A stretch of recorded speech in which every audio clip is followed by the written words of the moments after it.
Good afternoon, everyone. My name is Niladri Das. I'm the director and founder for Paymetryx. And with me is James Nightingale, who is one of the most experienced and knowledgeable payment consultant in our country. And today we'll talk about payment industry, how the industry has affected by COVID-19 and how it has evolved from it, customer insight, and we'll talk about payment ecosystem and the product and services which we offer. So let me start with Paymetryx. Uh, Paymetryx is established in 2015, and since then we have boarded nearly 4,000 merchants. We got nearly 150 payment consultants working across the country.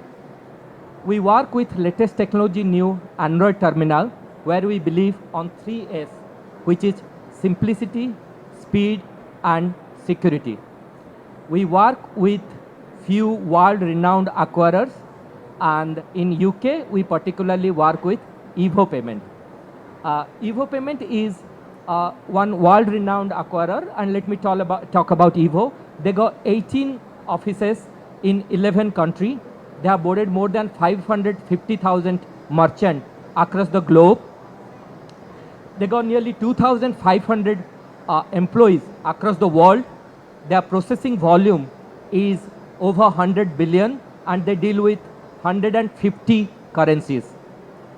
So there was a research done on UK businesses and consumers, particularly how the industry altogether is changing and what is the consumer insight and how the businesses are changing after COVID-19, which I certainly want to share that with you. 60% of UK businesses believe that cash is no liner. That means there is no go back to cash, particularly after COVID-19. And nearly half of the UK businesses believe that 70% of their transaction is now done through cashless. And among those transactions, nearly 1/5, that 20%, is done through some form of wearable or contactless devices. And nearly 1/4 of the UK businesses believe that within next 3 to 5 years, they will be completely cashless. That means as a society, we are moving towards cashless. Like another interesting things come out from that research, which find out there is a trend where businesses are moving towards more towards local shops and local brands. I think after COVID-19, people prefer to stay local, and so they are promoting more local shops and local brands, and which is, as a business Paymetryx, we truly believe in supporting community and supporting local shops and local brands. So and also let's talk about the research which is done on British consumers, right? And what we found out that 98% of the people, right, they use some form of digital payments while making any transaction. And among all the British public, nearly 71%, while making any online transactions, they use card payments or digital payments. And among all those people who use bank, nearly 34% people use mobile as their banking, and nearly 30% use at least once a day. And there is an increase in popularity among wearable devices now, and nearly 24% of the people use this form of payment at least several times a day. And also another interesting things come out while people visiting abroad. Nearly 7 out of the 10 British public, they prefer to use card payments, right? So we can see that it's not just the businesses, all the consumers, they prefer to take card payments. And also 4/5 of UK consumers agree that they find more places to use card payments after COVID-19. And also there is a perception among people towards businesses has changed now.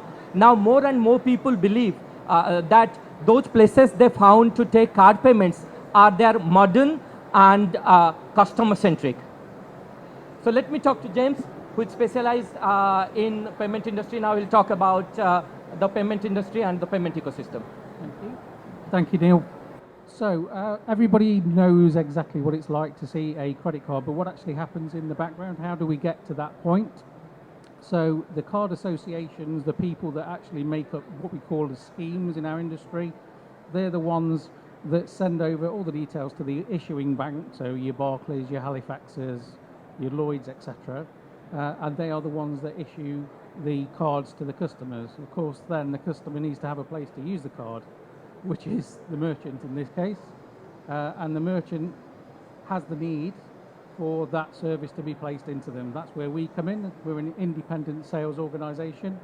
We go to the merchant, and we are the conduit between the merchant and the payment processor and the bank that enables the money to be transferred from that customer's card into the merchant's account, having tapped or chip and pin their card into that merchant terminal machine. So that's the way that the card processing works in there. Our part of it being that we are providing the merchant with what they need to enable that payment to be made.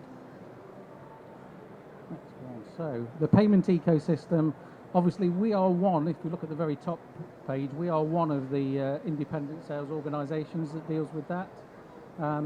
There is also a gateway program as well, and we'll come to that a little bit later in some of the slides when it comes to things like e-commerce and virtual terminals, etc., which I'll go into in much more detail. But ultimately, that ecosystem there provides each customer with a way of ensuring that the money that the customer pays is paid directly and securely and electronically into their bank account. So, card terminal processing, I think that's probably the one that we see the most. You know, most people will know about that now. So, if I just go on to... So, here we have, obviously we're demonstrating here, £100. It's lovely and approved because everybody likes to see that, yeah? No one likes to decline. And then obviously you'll see, go backwards one, sorry, then you'll see thank you. Now, that's a very, very easy transaction when you look at chip and pin. Chip and pin, everyone knows what that is. We enter the card into the machine, we tap in a pin number. Lovely, thank you very much. That's the transaction completed. The second one, directly back to COVID-19, the contactless limit was increased from £30 to £100. £100 is a lot of money to be paying on a car. Sorry, £100, that better? Yeah, sorry. So the contactless part rose from £30 to £100. You know, so that was a big change in the COVID-19 program. CNP, customer not present, is what that stands for. So a customer rings up a merchant, they want to buy a product. The merchant can, on the machines currently, tap in that card number and take a payment, which, if you think about it logically, is actually quite risky. Very risky, in fact. So we're going to come to that in a later slide and just explain what's going to be happening going forward. Now, interestingly, the card machines work on a Wi-Fi basis generally, but Wi-Fi, like any technology, can actually go a little bit awry. So the new machines, and here they are, this is the actual machines that we're talking about. You'll start to see them in restaurants, bars, you know, etc. They have a 4G, a chip inside them, a bit like your mobile phone, so it can actually work independently of the Wi-Fi system. The full colour screen, if we think about the older generation, you know, the people that always wanted to use the money, when you've got a little screen like so with a little pad underneath a pin pad, those people couldn't actually see what was happening on the screen, so they were less likely to be convinced to actually use their card. Now, of course, with the advent of the screen being bigger, we end up with the integrated contactless payment as well. It's a lot easier to tap that card on the machine and actually for the merchants to take advantage of what we call an immediate payment based on an impulse purchase. Yeah? Because real money is real money. Plastic money, electronic money isn't real money. And that pack of chewing gum that we weren't going to buy, we will because we got the card with us. Yeah? So That's obviously the cards taken care of. E-commerce, does everyone know what e-commerce is? Well, let me explain. So in the past, you and I would probably go to IKEA or John Lewis or DFS or whatever it may be to go and find a piece of furniture to put our hands on, touch it, feel it, go to a piece of real estate and go and buy the product. Well, not anymore. When people don't want to be in contact with each other within the COVID-19 program, what happened? Well, of course, we all know about the Amazon story.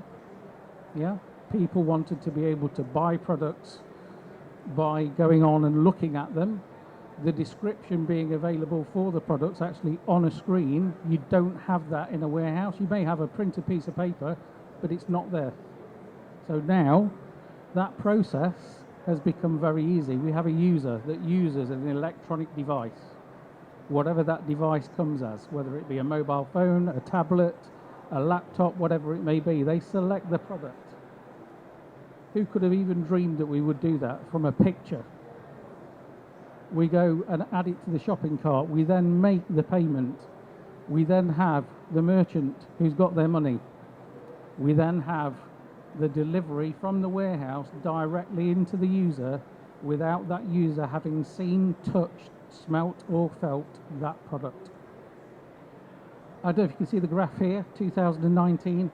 We are in 2022. That graph goes up exponentially.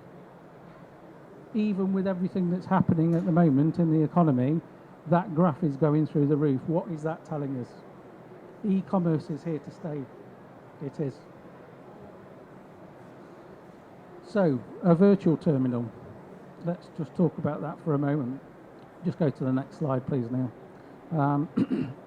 A virtual terminal is a method of payment that can be taken on the move, on a laptop or any device really for that matter, whereby somebody is speaking to another person and keying information into a screen so that a payment can be taken. Okay, this is a very interesting piece of technology that allows customers to make a payment while somebody is on the go. Yeah, there are flaws to it, you know, so we're just going to talk about that now and what's actually going to happen with regards to, and you probably remember the slide CNP. Can you remember me telling you about that, the credit card thing? Yeah.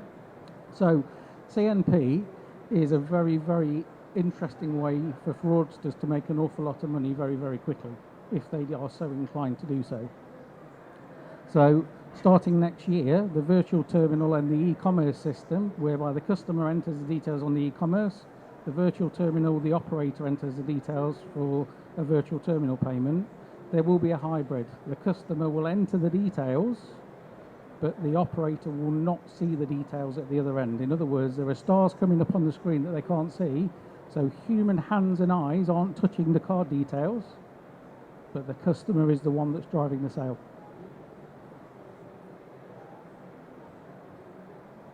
And then the final finale of payments. So pay by link. You probably use this already, but I'm just going to go through that in a little bit of detail. So again,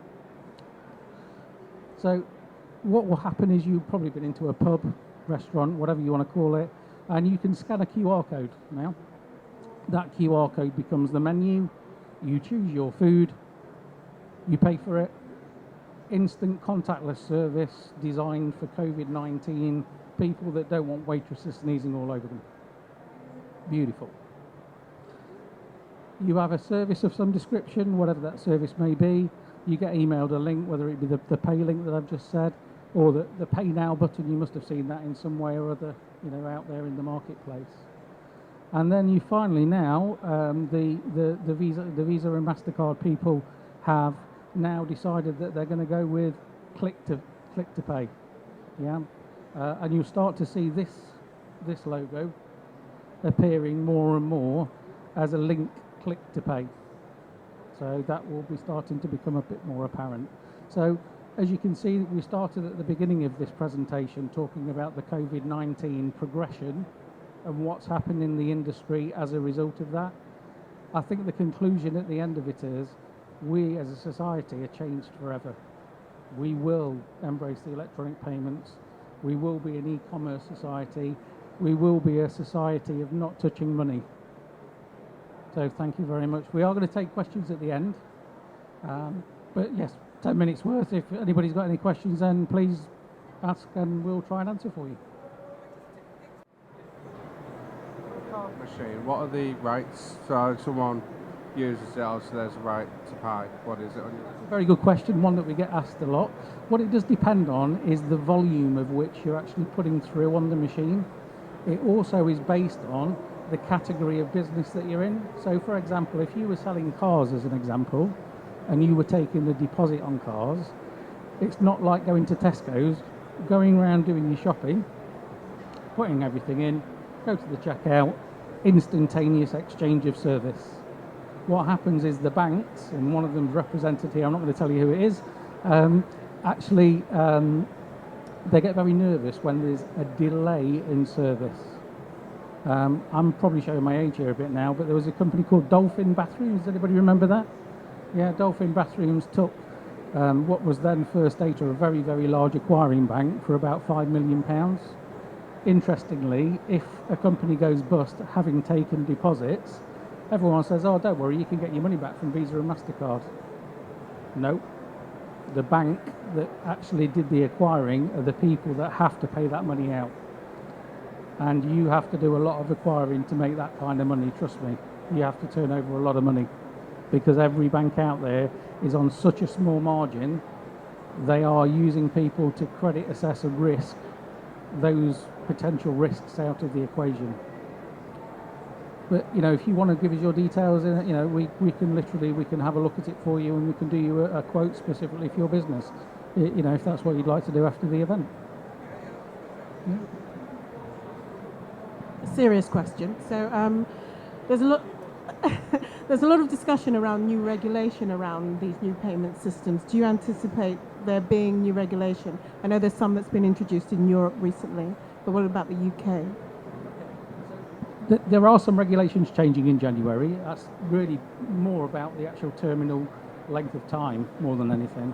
But in terms of regulation, the main thing about regulation is going to be PCI standards, so the Payment Card Industry Data Security Standards. We're on 6.0, whatever that means. It gets the most secure as it stands at the minute. I'm sure 7.0 will be next.